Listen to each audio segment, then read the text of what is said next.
bergizi dalam mendukung motorik anak sekolah. Karena kenapa? Kita tahu bahwa kita setiap hari Sabtu kita mengadakan makan sehat.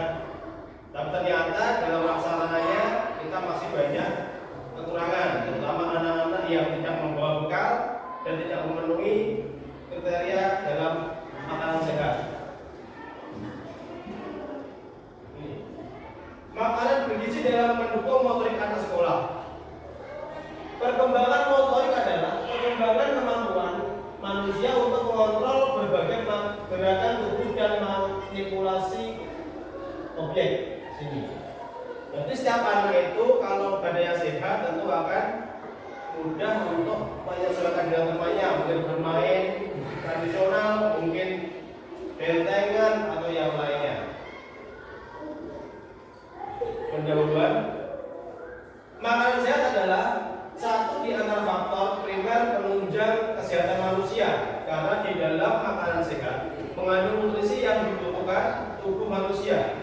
Sayangnya, masyarakat modern seringkali mengabaikan pentingnya disajikan dengan cara yang mengabaikan pentingnya asupan nutrisi yang seimbang dan mengutamakan makanan yang mudah serta disajikan dengan cara yang cepat.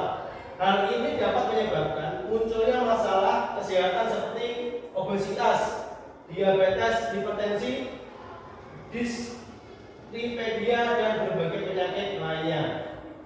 Jika seseorang dapat mengatur asupan dan memperhatikan keamanan pangan, mengonsumsi makanan cepat saji tidak berisiko bagi kesehatan. Namun, industri makanan cepat saji yang berkembang saat ini sering kali melibatkan kecurangan produsen yang dapat membahayakan konsumen.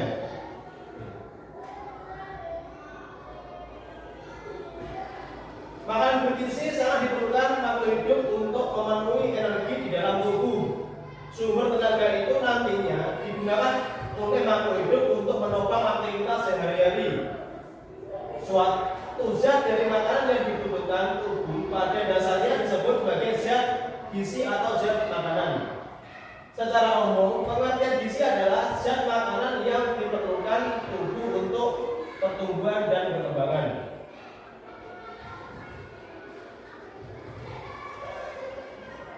Manfaat makanan bergizi. Manfaatnya tentunya terdapat banyak fungsi dan manfaat dari zat gizi atau zat makanan yang dibutuhkan oleh tubuh.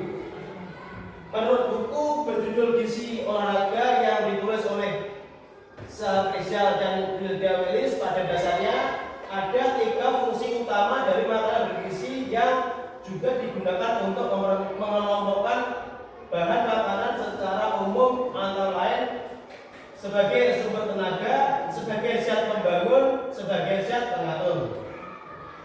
3 fungsi tersebut kerap disebut sebagai triguna makanan.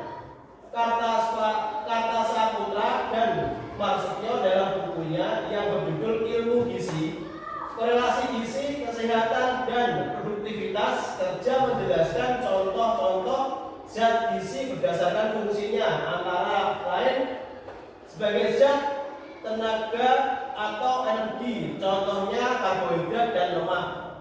Sebagai zat pembangun, contohnya protein. Sebagai zat pengatur, contohnya vitamin dan mineral.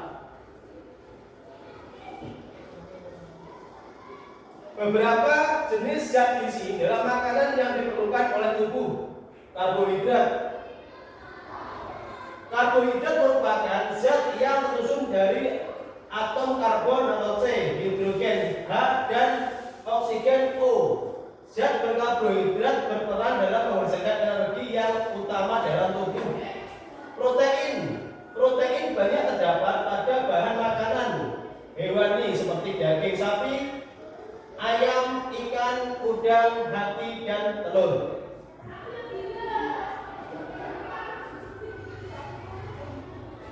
Lemak.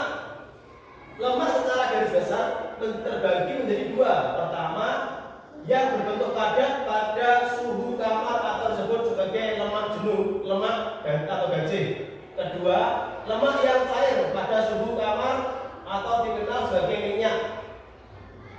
Vitamin. Zat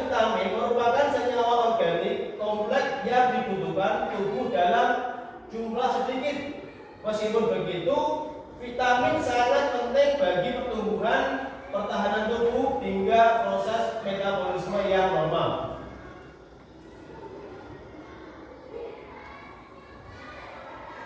Contoh makanan bergizi.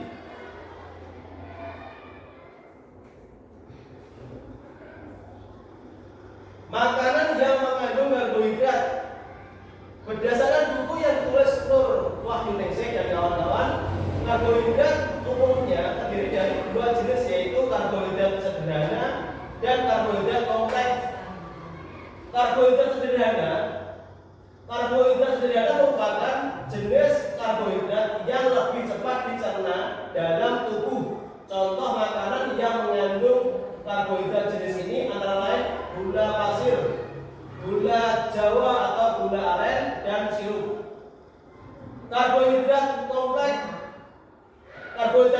adalah karbohidrat yang lebih lama dicerna tubuh dan mengandung serat makanan tinggi. Berbagai contoh makanan yang mengandung karbohidrat kompleks antara lain nasi, singkong, ubi, jagung, kentang, sagu, pasta, dan roti.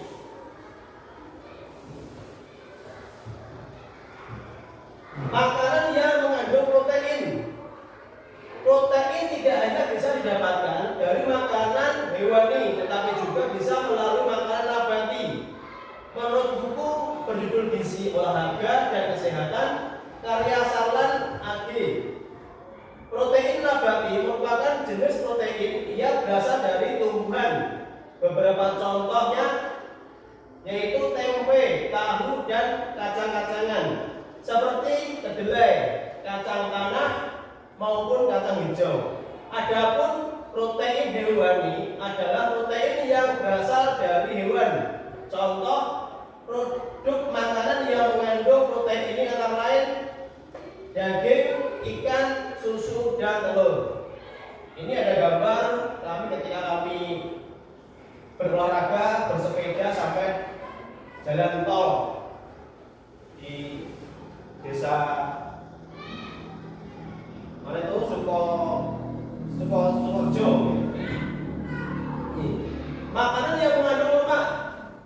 Lemak termasuk gizi yang bisa bermanfaat sebagai penghasil tenaga, melindungi sel-sel yang halus, dan menghasilkan rasa lezat pada makanan.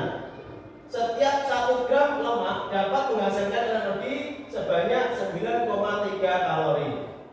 Walaupun secara garis besar terbagi menjadi 2, lemak juga bisa lagi dibagi menjadi 2 macam lainnya, yaitu lemak hewani dan nabati. Lemak hewani ialah lemak yang berasal dari hewan. Contohnya susu, keju, mentega, lemak sapi dan kambing, serta hati sapi. Sementara itu lemak nabati adalah zat yang berasal dari tumbuhan seperti minyak, alpukat, dan zaitun. Makanan yang mengandung vitamin. Vitamin merupakan nutrisi yang diperlukan untuk menunjang kinerja tubuh. Meski dalam jumlah yang sedikit, kurangnya asupan vitamin dapat memperbesar risiko terkena berbagai penyakit. Mengutip buku karya Nur Wahyuningsih dan kawan-kawan, vitamin bisa diperoleh baik dari makanan nabati maupun hewani. Produk makanan hewani yang mengandung vitamin misalnya susu, kuning telur, hati, dan ikan. Sementara itu, berbagai makanan nabati yang mengandung vitamin antara lain sayuran dan buah-buahan seperti tomat, wortel, bayam, brokoli, dan masih banyak lagi.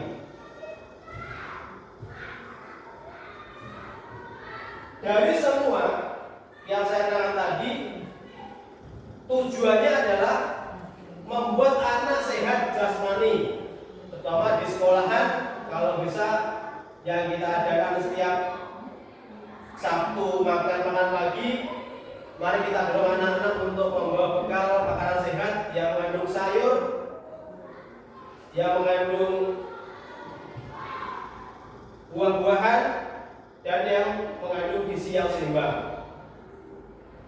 Tujuannya adalah membuat anak sehat jasmani, membiasakan memakan makanan yang sehat.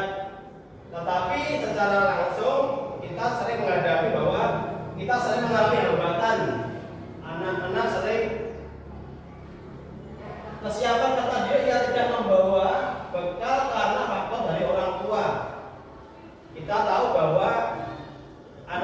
didik kita ini rata-rata adalah anak-anak dari bapak ibu petani, sehingga mungkin kalau pagi beliau itu berangkat aktivitas, sehingga seiringnya waktu anak-anak itu tanpa membawa bekal yang seperti yang kita harapkan.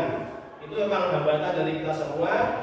Walau bagaimanapun kita sebagai pengajar, pendidik harus memberikan banyak waktu guna menunjang program-program yang mengarah kepada kesehatan, kepada kemandirian peserta didik di SD Dawan ini.